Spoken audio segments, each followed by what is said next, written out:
Alright y'all, welcome back to the channel and to some more slug testing, and today we've got another 20 gauge loading that we have yet to try, so I'm definitely excited to see what it can do since it's pretty much one of the big name classics. I know a lot of people have used them over the years, so hopefully it can give us some good results because we have seen some surprisingly decent results with other rifled slugs through this particular combo as well. So I've got some decent hopes coming into it. But as for the shell we've got today, I brought out some of the classic Remington Slugger 20 gauge rifled slugs. These ones are a 2 3/4 inch, 5/8 ounce slug moving about 1580 feet per second. So very much your standard rifled slug for a deer hunt in a 20 gauge. We've tested some Remington high velocity slugs as well in 12 and 20 with some pretty squirrely results once you get out to longer ranges. But for 50 yards, they were looking good. So I'm curious if these little bit lower velocity standard sluggers can do any better. There's definitely the potential for it, so we'll see what they can do. But as for the shotgun we're going to run them through, I brought out my Stevens 301 20 gauge. It's got a 26-inch barrel on it. For the choke, we're going to be running an improved cylinder, which is what Remington suggests on the box. Up on top is an old Nikon Inline XR, which is technically a muzzleloader scope, but it serves the purpose perfectly fine for testing and stuff on this particular shotgun. It's done us well so far, and this 301 has been surprisingly decent with a variety of slugs, so we'll see how it likes the Remingtons. But as for today's test, everything is set up the same as usual. I've got a 50 and a 100 yard target. We're going to shoot a 3-shot group at each distance, so 3 shots at 50 and another 3 at 100, all of which will be through the chronograph. Might not be a perfect test, but it'll at least give us an idea of if these shells and this combo of shotgun is any decent at all, and we got to work with the shells that I do have on hand. So enough talking, let's get you guys a view of those targets. We'll shoot our groups, bring everything back here to the bench, and see how the classic Remington Sluggers perform through the 301 today.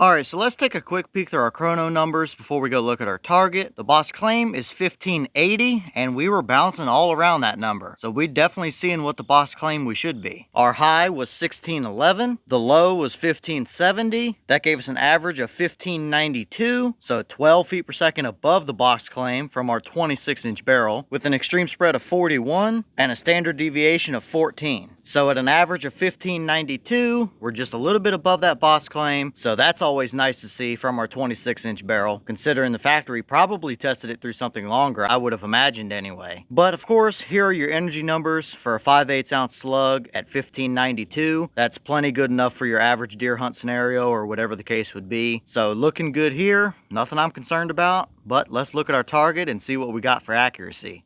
Alright, so here's our targets, and we definitely got some pretty interesting results, that's for sure. We'll start over on the left with our 50 yard group, that being these 3 bullet holes right up here, and that's pretty nice. 50 yards, all 3 of them are pretty much touching each other. I'll take that all day long. At 50 yards, it gave us 1.04 inches, so right at an inch. I mean, that's going to take deer all day long, no doubt about it. I wouldn't hesitate to hunt with that any day of the week. However, moving out to our 100 yard target, we started to see some more interesting results. We had our first bullet hole right up here, and then we threw this guy way up here just off the top corner of the paper, and then we were back over here again, so I decided to take one more shot. Even though I felt good about every trigger pull today, I figured, hey, could have been a flyer, and we got this guy down here. So it just seems like a little bit of bouncing around starting to happen out there at 100. That really isn't too uncommon from what we've seen from our slug testing here recently anyway. I say this in a lot of the videos we see these results in, and I don't have a good way to prove it, but I have a feeling that when we hit 70, 75 yards, somewhere right in there, these slugs jump over the transonic barrier and go from super to subsonic, and it starts to kind of mess with their flight just a little bit. Because you can be great at 50 or 60 yards, but open it up drastically out at 100. Because out there at 100, our farthest 2 points across are 6.15. And that's from this hole all the way across to that top hole up there. So out at 100, yeah, it technically would still be good enough to take a deer with it. But for me personally, if I'm going to deer hunt with these, it's probably going to be 50, 60 yards. And that's perfectly fine considering it's a 20 gauge and it's a rifled slug. It weighs less than a 12 gauge and they don't hold together like a Brennicky slug or something. So you're probably going to get a lot of stringy lead deformation and stuff like that when you actually hit the deer with one. So 50, 60 yards, that's decent. But I was hoping to see a little better out there at 100.